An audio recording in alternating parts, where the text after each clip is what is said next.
Tatay Hado Galuto, 1272 ito talaga. Red ka pa? Ha? Swerpers yun. Si Alex, di na, ikaw na kagad.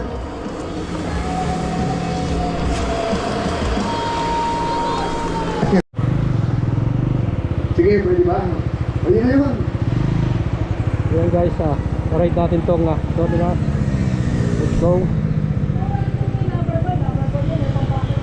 Naman. Ayan. Start natin. Wow.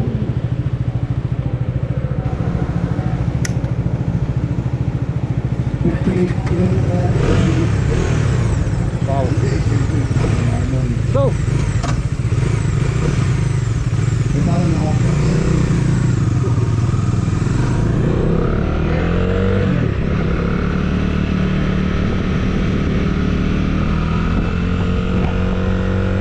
Ang ganda ng response ng engine mga idol.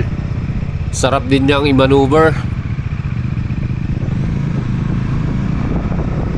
Disclaimer lang, hindi po tayo expert. Hindi rin tayo, nasa ano pa lang tayo, beginner pa lang tayo. Kaya hindi tayo masyadong papatakbo na mabilis.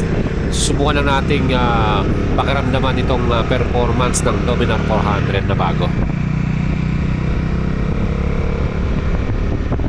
Eto, first corner natin. Ayan, engine brake. So bawas tayo ng cambio.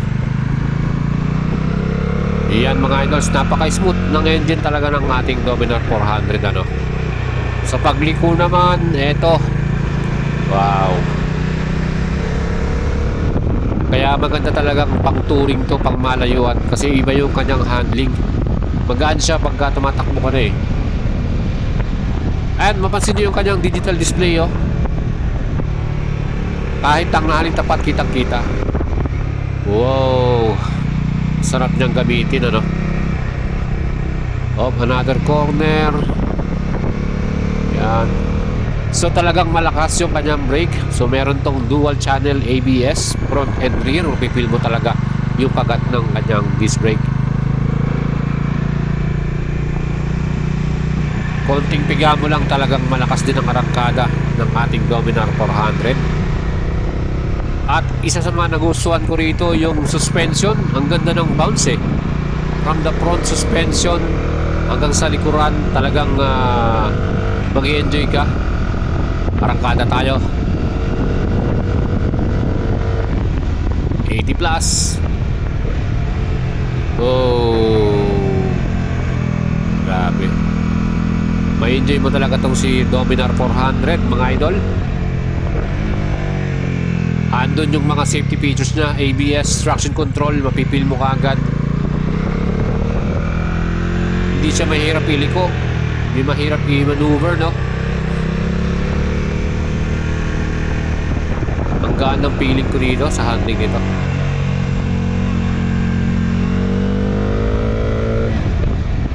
Yun. Another corner, ayan. Diba? So tayo po ay ini-enjoy lang natin ang takbo nitong Dominar 400. So mapipil mo yung difference nila ni Pulsar NS400 Nauna nating ginamit si Pulsar. Ayan, takbo, mabilis. Ayos. Engine brake. Ayan. Liko na naman tayo. Another turn mga idol. Smooth na smooth talaga yung engine nito. So guys, ito pagka ready to release na or may available ng unit, sa tingin nyo ba yung presyo nito swak na rin?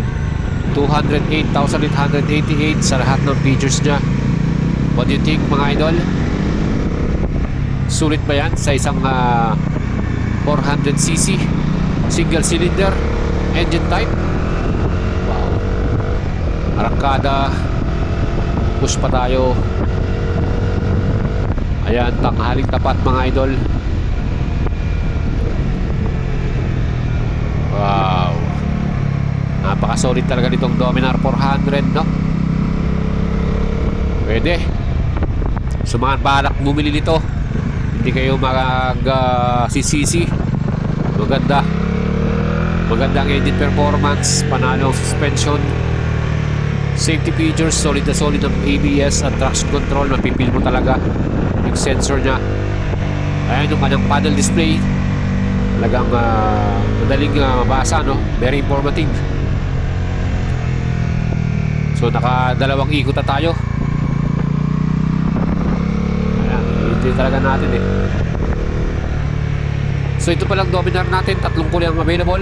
Meron tayong green, racing red, at charcoal black. So depende sa inyo kung ano yung mas trip yung color. Tatlong kulay pagpipilian natin, mas maraming option. Ayan. Yung windshield nya okay naman. So yung hangin hindi masyadong saluda kasi medyo mataas yung windshield nya. Ayan.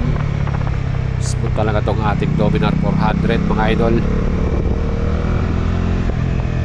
So maganda yung ginawa nila sa digital display dahil yung old model naka-split type yung display nun eh. Meron doon sa tangke, medyo mabibiso ka. Baka dalawa yung titignan mo. Ito, isa na lang. Hanep talagang panalo. Yung ating riding modes, pagka naka rain mode ka, saka yung road mode, andun naka-enable yung traction control. Pero pag naka-sport mode ka saka off-road, naka-disable yung ating traction control. Yan mga idol, tapos na tayo. Sulit na sulit tong ating Dominar 400 versus sa Pulsar 400. Iba yung feeling ko rito. Parang para sa akin mas okay ito kasi nga mas relax. Riding position, mas relax siya. Upright. Yan po ang ating Dominar 400 na may presyo na 208,888. Swabe mga idol.